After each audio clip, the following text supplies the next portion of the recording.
Hello guys, assalamu alaikum. Welcome back to my channel Indian Sweet and Shorts Kitchen. Guys, আজকে আমি বানাবো আলু লাচ্ছা। তো চলুন গাইস শুরু করি রেসিপিটা। বিসমিল্লাহির রহমানির রহিম। এখানে আমি 5টা মিডিয়াম সাইজের আলু নিয়ে নিয়েছি। আলু 5টা আমি 5 মিনিটের মতো আগেই ভিজায় রাখছিলাম। গাইস মনে রাখবেন, আলু সিলানির 5 মিনিট মান আগে আলুটা ভিজা রাখলে আলুর ছালটা সুন্দর নরম হয়ে যায়, ভিজে যায়। এটা সিলাইতে খুব সুবিধা হয়। তো গাইস আমি 5 মিনিটের মতো ভিজায় রাখছিলাম। এখন এটা আমি সুন্দর করে বাকলাটা ছাড়াই নিচ্ছি। তো গাইস হয়ে গেছে আমার আলুর বাকলাটা ছাড়ানি।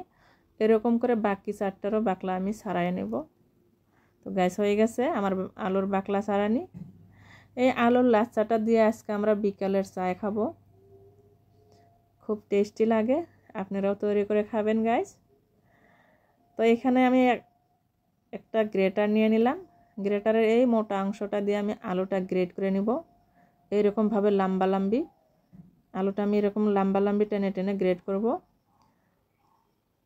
এরকম করে গ্রেট করলে আলুর পিসগুলো সুন্দর লম্বা লম্বা হয়ে বেরোয়। এটা ভাজতেও সুবিধা হয়, খেতেও খুব টেস্টি হয়, মুসমুসে হয়।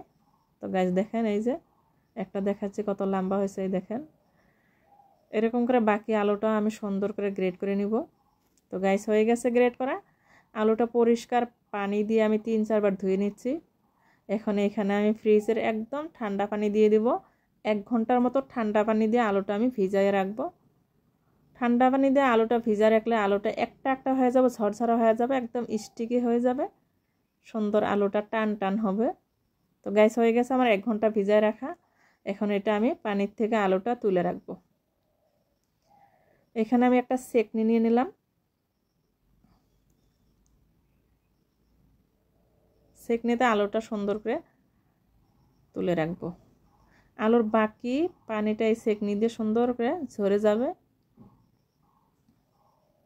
আলুটা কি সুন্দর শিকশিকা হয়ে গেছে দেখেন গাইস। হয়ে গেছে আলুটা তুলে রাখা। এটা আমি পরিষ্কার কটন কাপড়ে সুন্দর করে ছড়াইয়ে দেব। এরকম করে একটা একটা করে ছড়াইয়ে দেব। এরকম করে ছড়াইয়ে দিলে আলুর তলের পানিটা কাপড়টা সুন্দর করে টেনে নেবে, তলের অংশের পানিটা।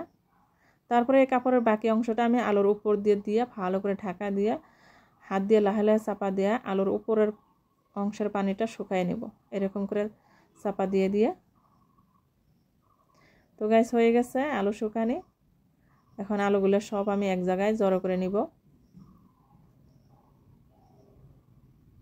তো গাইস আমার এই আলুর লাচ্চার প্রসেসটা যদি আপনাদের একটু ভালো লেগে থাকে, আপনারা আমার চ্যানেলটাকে সাবস্ক্রাইব করবেন, লাইক কমেন্ট শেয়ার করবেন।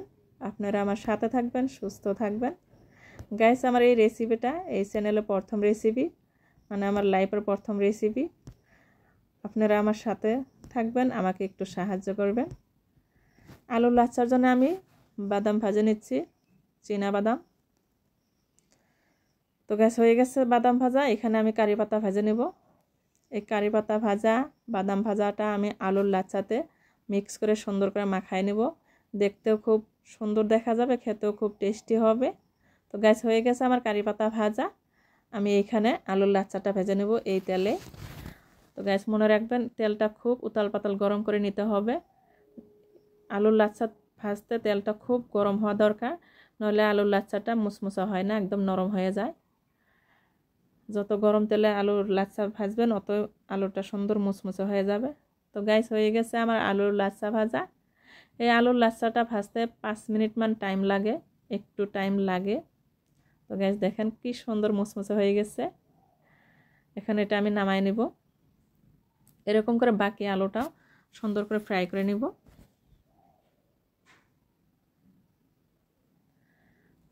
দেখেন গাইস আলুর ঝুড়িটা কি সুন্দর কালার হয়েছে, গোল্ডেন কালার, দেখে খেতে ইচ্ছা করছে।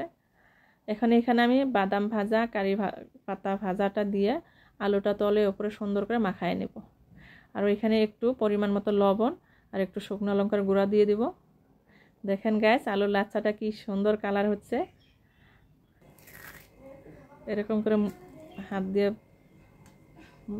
দেখালাম। আসসালামু আলাইকুম গাইস, আজকের জন্য বিদায় নিচ্ছি। খোদা হাফিজ।